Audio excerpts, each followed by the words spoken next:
Karine, 2 days ago, John Kirby said that it was the U.S.'s assessment that it was increasingly likely that an attack by Iran and or its proxies could unfold perhaps in the coming days.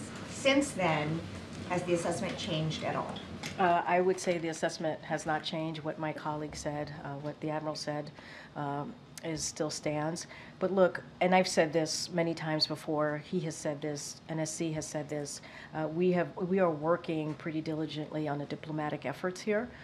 You heard me talk about my colleagues who will be in the region, right, to continue to have those diplomatic conversations. And this is why tomorrow we believe is important.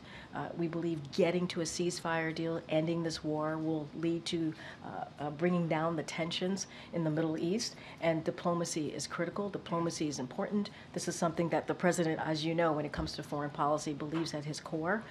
And it is not for me to speak to what Iran and its proxies are going to do. I can't speak to that.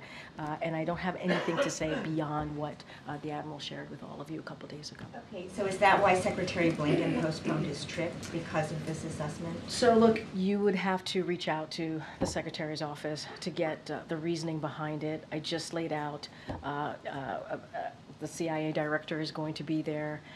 Brett McGurk from NSC is going to be there. And so that travel, obviously travel continues. And I talked about Amos Hochstein, who was also in the region. I mentioned that yesterday during the gaggle. So you see many of my colleagues are in the region, and diplomacy is what we see as the way forward here. And we've given you readouts of the president talking to heads of state, whether Egypt, Qatar, and Jordan, over the past week or so, to continue those conversations, and European counterparts as well, very recently this week, because he believes in having those diplomatic conversation is important. And let's not forget, there was the military as well, working with the military to deter the escalations as well. You've seen the statements from the Department of Defense and what they're doing to bolster forces in the region as well, to be ready. On another topic, just now, the president, in contrasting content creators with the press, he said the biggest thing you've got going for you, and I hope you keep it, is you're trusted, and it makes a difference. Does the president believe everything influencers and content creators post is accurate and nonpartisan? I mean, look, I don't have the full context. Didn't see the back and forth of what exactly the president was saying there.